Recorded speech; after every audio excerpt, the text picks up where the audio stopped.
Hello, gentle listeners, and welcome to the first episode of Whispers of the Past. Today, I'm bringing you back to the cold winter of 1969. The story begins in the heart of North London at the Highgate Cemetery, a place known for its Gothic architecture, eerie atmosphere, and famous residents such as George Michael, the famous musician, and Douglas Adams, the author of The Hitchhiker's Guide to the Galaxy. But in the early 1970s, it became infamous for something far more sinister, a creature lurking in the shadows. The creature was first seen on Christmas Eve of 1969 by David Farron. While out for a walk, he came upon a grey spectral figure loitering among the headstones of Highgate Cemetery. He wrote to the Hampstead and Highgate Express on the 6th of February 1970 about this sighting, inquiring if any others had sighted spectres among the Highgate grave markers or in the surrounding area. Now, I have the question of why he chose to wait almost 2 months to write about this sighting. Did he really see anything? Or did he just make it up to get some attention for him and his society? Was it all just one big publicity grab? Or was there really something sinister lurking in Highgate? And if so, is it still there to this day? It was only 7 days later, on the 13th of February, several other accounts surfaced describing a variety of entities, each different from the last. These cryptids were described as such: a tall man in a hat standing still, staring out of a graveyard, a spectral cyclist riding through the cemetery, leaving a trail of smoke, a woman in white crying into her hands, a face glaring through the bars of a gate with glowing eyes, a figure wading into a pond and disappearing into the water, a pale gliding form moving slowly between the gravestones, bells ringing and voices calling out. Shortly after David Farron's reporting of his grey, spectral figure, a man by the name of Sean Manchester claimed this figure to be a vampire, specifically a medieval nobleman who had been brought to England in a coffin on an old trading ship, and had only now just awoken to begin a reign of terror. Mr. Manchester believed it was a king vampire, and that to kill a vampire, you had to drive a wooden stake through its heart in one blow, chop off its head with a gravedigger's shovel, and then burn what remains. David Farron and Sean Manchester are the two main people in this story, and I think it's important to mention that both of these individuals were amateur paranormal investigators, and also that David Farron belonged to the British Occult Society. So they probably had overactive imaginations, seeing ghosts and ghouls everywhere they went. So, while it is suspicious that Farron waited nearly 2 months to report the sighting, maybe he did that because his society forbade him from reporting it, right up until they realized that it could be used as a way to recruit more members. And another question I have is, where did Sean Manchester get the idea of it being a vampire from? Was this just his way to get involved with the investigation and have his 5 minutes of fame? Or did he know something that no one else did? How did he know the so-called vampire had been brought to England, and that it wasn't always here? Anyway, back to the story. One of the first people to claim a first-hand encounter with the Highgate Vampire was a man who had been out for an evening walk. He was drawn into the cemetery by an unseen force, and soon found himself hypnotized by a dark figure lurking in the shadows. As he tried to leave, he became disorientated, wandering in circles. Eventually, he returned to the spot where he had initially seen the figure. Once he had returned to this spot, he thought he could feel a presence behind him, and turned to see a tall, black figure with glowing red eyes. The figure then vanished as quickly as it had appeared, leaving the man shaken and terrified. Another reported sighting was from an elderly woman who, while walking her dog in the cemetery grounds, don't ask me why she was walking her dog in a cemetery, maybe she just finds it peaceful or was visiting a relative.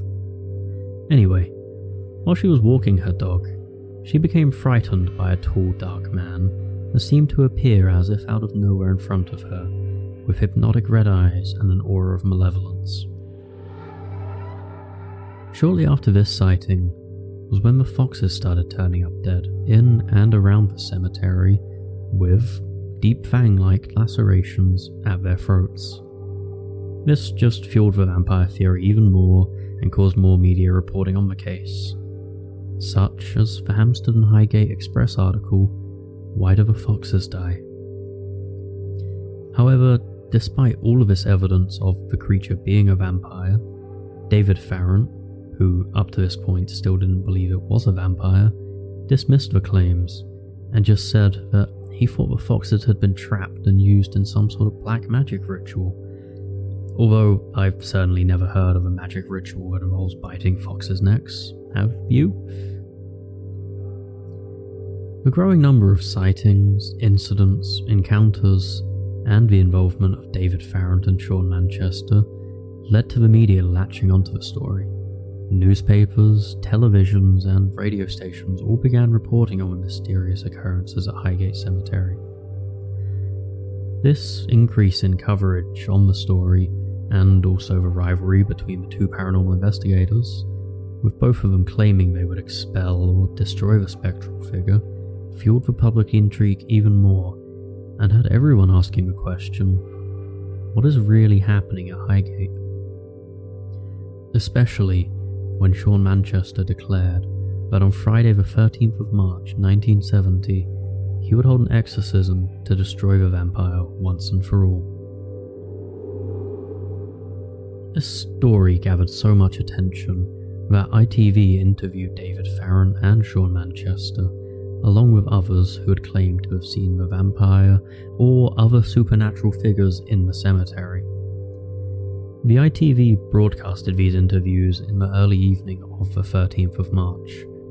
This, along with Manchester's promise to end the vampire on this night, caused a mob of supernatural hunters armed with stakes, shovels, garlic, and holy water from all over London to gather at Highgate Cemetery and swarm over locked gates and stone walls to try and hunt down this vampire or any other evil being in the cemetery. Several of the vampire hunters that had just swarmed into the cemetery very quickly swarmed back out of the cemetery to safety, claiming they had seen something crawling around in the dark. This hunt, of course, led to no discoveries of a vampire or any other supernatural beings, but it did upset the police officers that were guarding the cemetery and were supposed to be keeping people out. Just days after the vampire hunt, an Anthony Robinson told the London Evening News that one evening he went out for a walk, and while he was walking past the Highgate Cemetery, he heard a high-pitched noise and saw a grey figure gliding slowly across the road. Now, for a few months after this sighting, there weren't many more developments or sightings at all. That was until August, when two schoolgirls came across the corpse of a 100-year-old woman that had been dragged from her coffin, decapitated, and staked through the heart to then be left in the middle of a pathway. This discovery, of course, led to the police starting an investigation and also caused a resurgence in vampire sightings. Which isn't exactly surprising, as it isn't every day two schoolgirls find a 100-year-old corpse mutilated in the middle of the path on their way home from school. After all of that craziness, and also because a woman claimed she had been thrown to the ground by a tall, pallid figure dressed in black. Although that isn't really that uncommon, it did happen in London after all. After that, Farrant and some other society members decided something must be done. So on the 17th of August, they decided to conduct a psychic seance. Farrant and the society members entered the cemetery and went to the site where the spectral figure was initially spotted at by Farrant. They drew a large circle on the ground and sealed it with protective symbols, salt and holy water. all things believed to ward off and be harmful to demonic creatures, of course. They then drew a second circle, with burning candles and incense surrounding it, where they thought the spectral figure would appear. Sadly, they didn't get much further than this, as shortly after they had prepared the ritual, they started hearing echoing distant voices. This caused them to pause the seance and follow the sound to see who, where, or what it was coming from. It actually turned out to be the police, so they quickly ran back, bundled everything together, and ran for the closest exit. But not before David was spotted, recognized, and arrested. The arrest went to court, but it was later thrown out and David was set free, as technically he hadn't done anything wrong other than light a few candles and pour some salt and water on the ground, which might be strange but isn't technically illegal. After Farrant's arrest, Manchester claimed he and his companions returned to the cemetery to end the vampire's reign of terror. This was after his psychic helper had told him where to find the vampire. They entered the cemetery and made their way to a family vault. They proceeded to force open the doors and take a lid off of the coffin. The coffin, of course, being the one that his psychic helper had told him the vampire would be sleeping in. And as he was about to drive a stake through the vampire's heart, he was stopped by one of the same companions that had just helped him get to the beast in the first place. His companion convinced him that they should shut the coffin and leave, which they did, but not before Manchester left garlic and incense spread around the vault to try and harm or keep the vampire in there. Now, it wasn't actually ever confirmed whether there was a vampire in this coffin, or, if it was just some old bones. Around this time was when talk of the Highgate Vampire started to die down, and Farrant and Manchester were left to their rivalry. Little else of note occurred until 1973, when rumours started to spread about a magician's duel that would take place between David and Sean. It would take place on the 13th of April on Parliament Hill.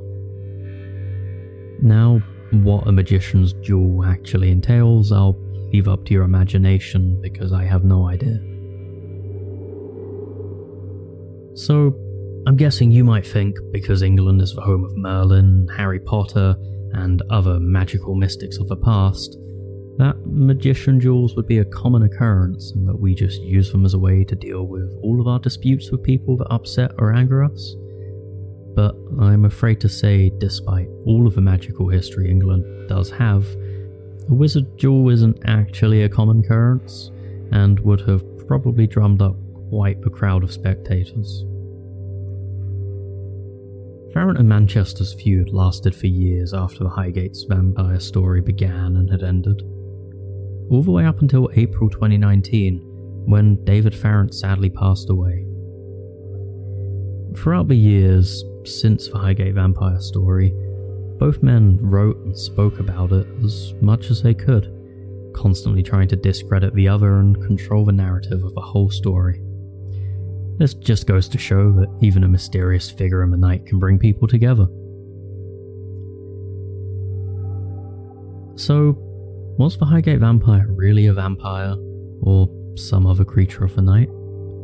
Or was it perhaps just a trick on the eyes of David Farrant that led into years of sightings, investigations, and very strange occurrences? Not to mention a lifelong feud between two people that both shared a common love for the magical and mysterious things in our world, and if this didn't get between them, maybe they could have been friends. It's hard to know what Farrant really saw on that cold Christmas Eve in 1969. Maybe it was a vampire, or maybe it was just a tall man out for a walk in a graveyard. Stranger things have happened after all. I'll let you decide the outcome of the story, and I'm interested to know what you think really happened and if the vampire actually existed. So please leave me a comment about your thoughts and theories. This concludes my telling of the Highgate Vampire story. I hope you enjoyed this urban legend and will join us in the future for more. I'm your host Josh, and this was Whispers of the Past. Thanks for listening, and see you next time.